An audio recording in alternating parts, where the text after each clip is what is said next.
Lu tahu nggak? Ada satu orang di Prancis yang cuma bersenjatakan pena, tapi bikin raja-raja gemetar, gereja marah, dan rakyat bangun dari tidur panjangnya. Dia nggak punya tentara, nggak punya kekuasaan, tapi kata-katanya lebih tajam dari pedang. Namanya Voltaire.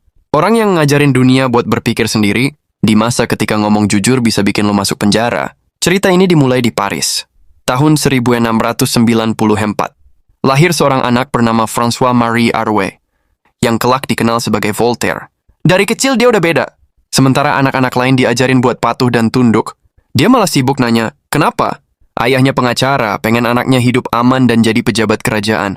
Tapi Voltaire nggak tertarik sama hidup yang rapi. Dia lebih suka nulis, ngeledek, dan nyindir kebodohan bangsawan. Di usia muda, Voltaire udah paham satu hal penting.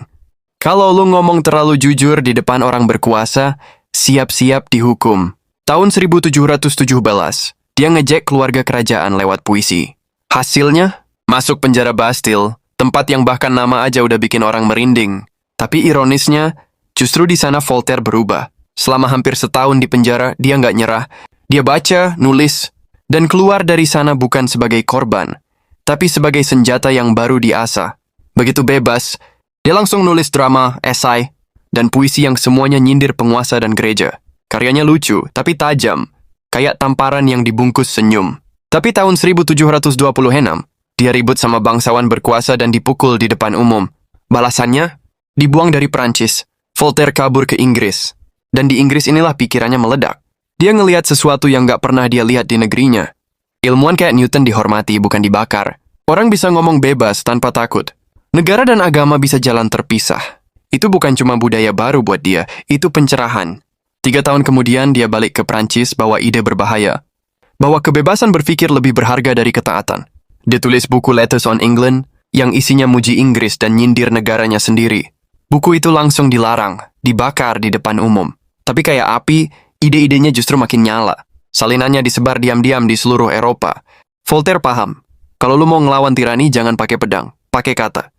Dia mulai main cerdas. Masuk ke lingkaran bangsawan, dapat uang dan pengaruh, tapi tetap nyerang kemunafikan lewat tulisan. Karyanya Candide 1759 jadi masterpiece.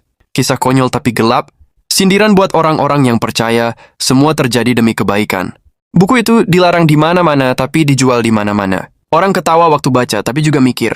Dan di situ kekuatan Voltaire, dia bikin orang sadar tanpa harus berkhotbah.